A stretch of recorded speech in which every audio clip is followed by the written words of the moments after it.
नमस्कार. JW किचनमध्ये आपले मनापासून स्वागत आहे. आज आपण उपवासाचे भगरीचे म्हणजेच वरईचे छान नरम स्पंजी असे आप्पे करणार आहोत. त्यासाठी लागणारे साहित्य याप्रमाणे आहे. 1 वाटी भगर म्हणजेच वरई गाळून निवडून घेतली आहे. पाव वाटी साबुदाणा गाळून निवडून घेतला आहे. प्रथम आपण भगर व साबुदाणा पाण्याने स्वच्छ धुवून घेऊ.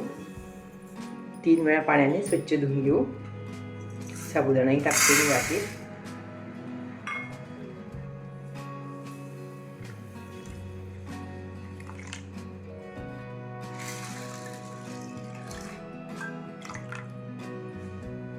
साबुदाणा व भगर आपण पाण्याने छान 3 वेळा स्वच्छ धुवून घेऊ.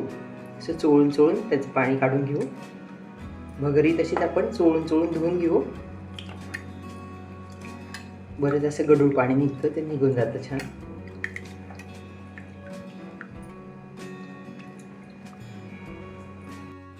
भगर पाण्याने स्वच्छ धुवून झाली आहे. त्यात आता आपण पाणी टाकून 3 ते 4 तास भिजत ठेवून देऊ. भगर पूर्ण बुडेल इतकं पाणी टाकून द्यायचं. तर झाकण ठेवून आपण 3-4 तास छान भिजवून घेऊ. साबुदाणाही मी 3 वेळा धुवून घेतला आहे पाण्याने. त्यातही मी थोडं पाणी टाकते आता, म्हणजे छान भिजेल तो.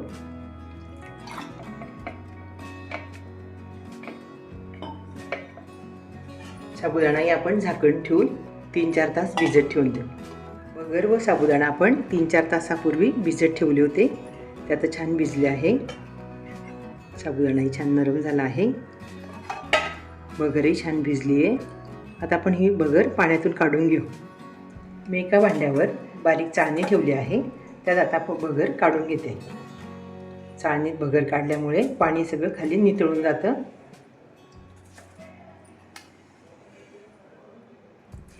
अशा पद्धतीने भगर काढून घ्यायची पाण्यातून.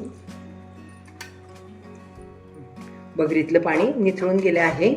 आपण आता मिक्सरच्या भांड्यात टाकून वाटून घेऊ. इथे मिक्सरचे भांडे घेतले आहे. त्यात आता भगर टाकून घेते.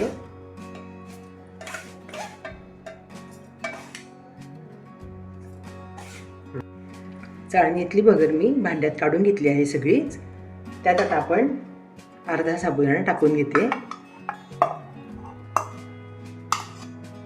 हा अर्धा शिल्लक राहू देते पिठात टाकण्यासाठी.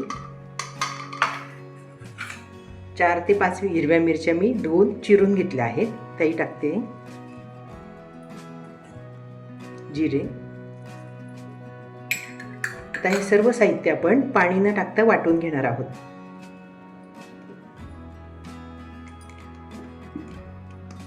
भगर मिक्सरच्या भांड्यात छान वाटून झाली आहे. सर्व मिश्रण छान झालं आहे. गरज पडली तेव्हा मी इतकं पाणी टाकलं आहे. कोरडं वाटत होतं मला मिश्रण, एवढं पाणी टाकलं आहे. मिश्रण अशा प्रकारे झालं आहे. जास्त घट्ट पण नाही आणि पातळ पण नाही. आता आपण एक मोठ्या भांड्यात काढून घेऊ. भगरीचे पीठ मी आता भांड्यात काढून घेते आहे.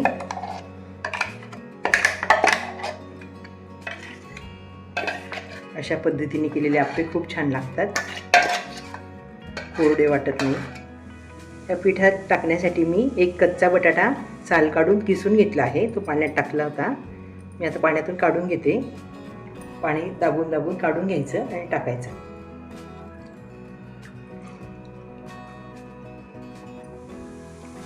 बटाट्याचा किस पिठात टाकून झाला आहे. मी त्यात आता भिजवलेला साबुदाणाही टाकते. जाडसर दाण्याचं कूट आहे. भाजलेल्या शेंगदाण्याचं कूट करून घेतलंय मी असं जाड. चवीनुसार मीठ. तर हे सर्व आपण छान मिक्स करून घेऊ. गरज वाटली तर थोडे पाणी टाकून घेऊ आपण. आता आपण हे सर्व मिक्स करून घेऊ. सर्व साहित्य पिठात छान मिक्स करून झाले आहे. अशा पद्धतीने झाले आपले आप्प्यांचे पीठ तयार. त्यात मी आता पाव चमचा असा खायचा सोडा टाकते आहे. सोडा टाकून आपण छान मिक्स करून लगेच आप्पे पात्रात आप्पे टाकून घेऊ.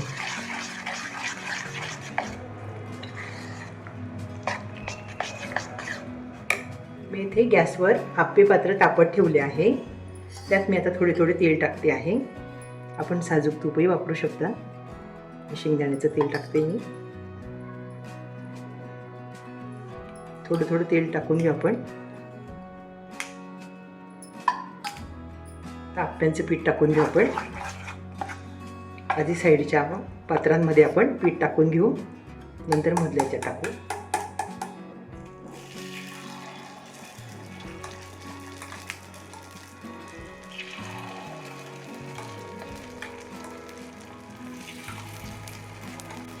थोडे थोडे पीठ आपण पात्रात टाकत जाऊ. आप्पे पात्रात मी पीठ टाकून घेतले आहे. त्यावर मी आता झाकण ठेवते आहे. 3 ते 4 मिनटं आपण कमी गॅसवर आप्पे भाजून घेऊ. 3-4 मिनटं झाली आहेत. कमी गॅसवर आप्पे छान होतात ते आपण बघून घेऊ. वा, मस्त झालं आहे. कलरही बदलला आहे छान. आधी आपण मधले उलटून घेऊ.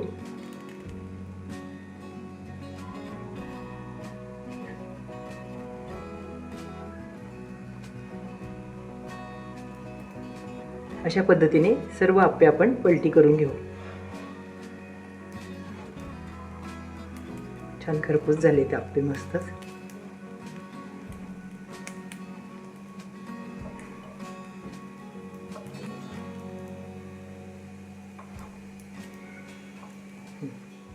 थोडे थोडे तेल टाकून मी आता आप्प्यांची खालची बाजूही छान खरपूस भाजून घेते. थोडं थोडं तेल टाकायचं. 3 ते 4 मिनटं आपण खालची बाजूही छान भाजून घेऊ.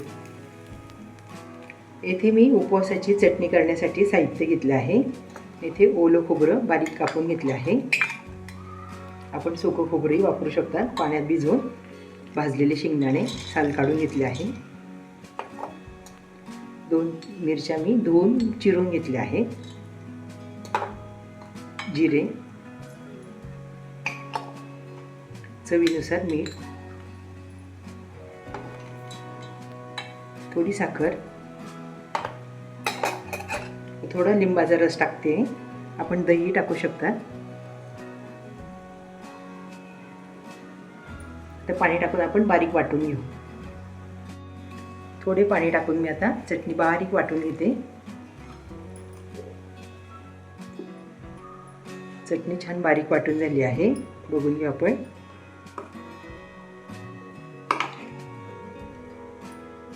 आप्पे छान भाजले गेलेत मस्त. आपण आता प्लेटमध्ये काढून घेऊ. आधी मधले काढून घ्यायचे. छान मस्त उमलून आलेत ना आप्पे. बघा किती छान झाले, जाळीदार आणि कुरकुरीत मस्त छानच झाले. रंगही छान आला मस्त आप्प्यांना. किती छान जाळीदार झाले आप्पे. बाहेरून कुरकुरीत, आतून लुसलुशीत आहेत छान. खमंग रुचकर असे उपवासाचे बगरीचे आप्पे व चटणी तयार झाले आहेत. चवीला तर खूपच छान लागतात. लहान मुलेही आवडीने खातील. तर मग आपण पण ह्या पद्धतीने बगरीचे आप्पे घरी नक्की करून बघा. हा व्हिडिओ बघितल्याबद्दल धन्यवाद.